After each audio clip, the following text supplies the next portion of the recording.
Importance of organic chemistry.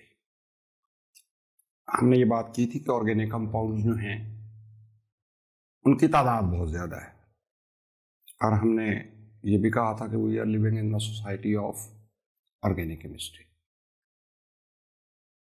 तो देखना यह है कि वो इतने सारे ऑर्गेनिक कंपाउंड्स किधर हैं और हमारे किस काम आते हैं, और हम किस तरह कह सकते हैं कि we are living in the society of organic chemistry.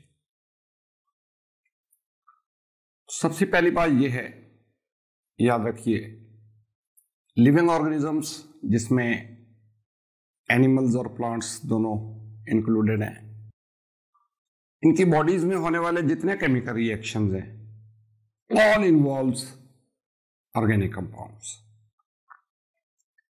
In reactions में जो मॉलिक्यूल्स आमतौर पे पार्टिसिपेट करते हैं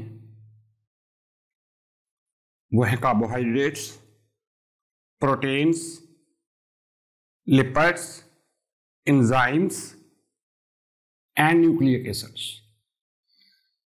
and all these contain thousand number of carbon atoms, and these are all organic in nature. Moreover, carbohydrates, protein, lipids, these are the important constituents of our diet, of our food. So our food also contain a number of organic compounds.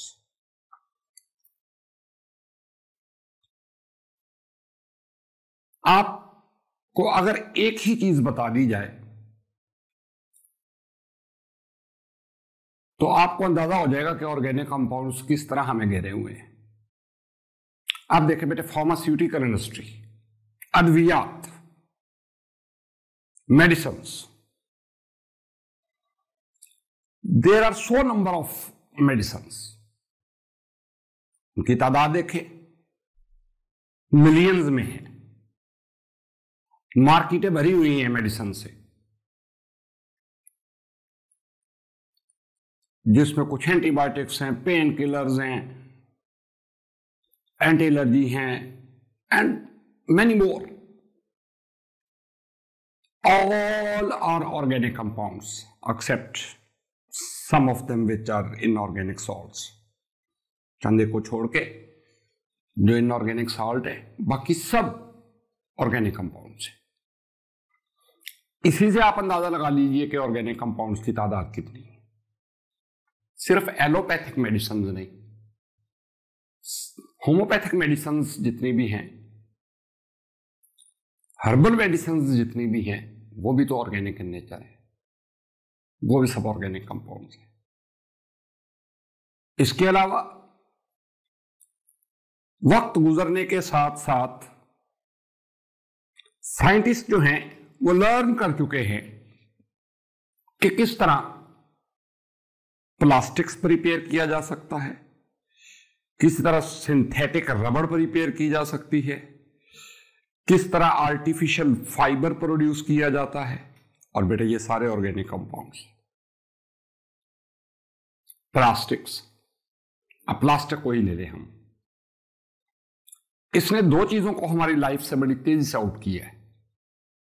Number 1 would and number 2 metals. जहां कभी हम would और metal का इस्तेमाल किया करते थे, वहां प्लास्टिक का इस्तेमाल करते हैं। और जितना भी प्लास्टिक मटेरियल आपको नजर आता है, जितनी भी वैरायटी नजर आती है प्लास्टिक मटेरियल की, वो सब ऑर्गेनिक इन नेचर है। ये सब पॉलीमर्स हैं, ऑर्गेनिक पॉलीमर्स हैं। वुड का ये प्रॉब्लम है कि वो with the passage of time उसको घुन वगैरह लग जाता है और खराब हो जाती है। मेटल्स का ये प्रॉब्लम है कि with the passage of time उनकी कोरोजन हो जाती है, उनको जंग लग जाता है। लेकिन प्लास्टिक्स जो हैं, ये देखने में इसके प्रोडक्ट्स खूबसूरत भी लगते हैं और ड्यूरेबल भी हैं, और ये सब ऑर्गेनिक इन नेचर है। इसके अलावा fertilizers, pesticides, germicides, herbicides, weed killers, detergents, cosmetics, ये सब ऑर्गेनिक इन नेचर है। और ये वो चीजें हैं जिनके बगैर हमारा गुजारा ही नहीं हो सकता। स्पेशली आर्टिफिशियल फाइबर, यानी कपड़ा बनाने के लिए जो धागा आर्टिफिशियल हम प्रिपेयर करते हैं, अल्लाह ताला ने नेचुरली 3-4 किस्म का फाइबर प्रोड्यूस किया है, जिसमें कॉटन है, जिसमें जूट है, जूट पटसम, और जिसकी बोरियां वगैरह बनती हैं। सिल्क, सिल्क मीन्स वो जो सिल्क वॉर्म बनाते हैं, जो रेशम के कीड़े हमारे लिए तैयार करते हैं। इसके अलावा वूल, ये वो नेचुरल फाइबर है जो हमारे लिए अल्लाह ताला ने बना रखे। अब हम देखें कि हम में से कितने लोग हैं जो इस नेचुरल फाइबर से बने हुए कपड़ों को पहनते हैं। अगर हम इसी पे कनावत करते कि नेचुरल फाइबर से बना हुआ ही कपड़ा पहनना है, तो कपड़ा बहुत शॉर्ट होता हमारे लिए, जिस तरह आबादी एक्सपेंड की है। तो अब ओवर द ईयर साइंटिस्ट ने ये लर्न कर लिया है कि किस तरह आर्टिफिशियल फाइबर प्रोड्यूस करना है। और आर्टिफिशियल फाइबर हम ज्यादातर पहनते ही वो हैं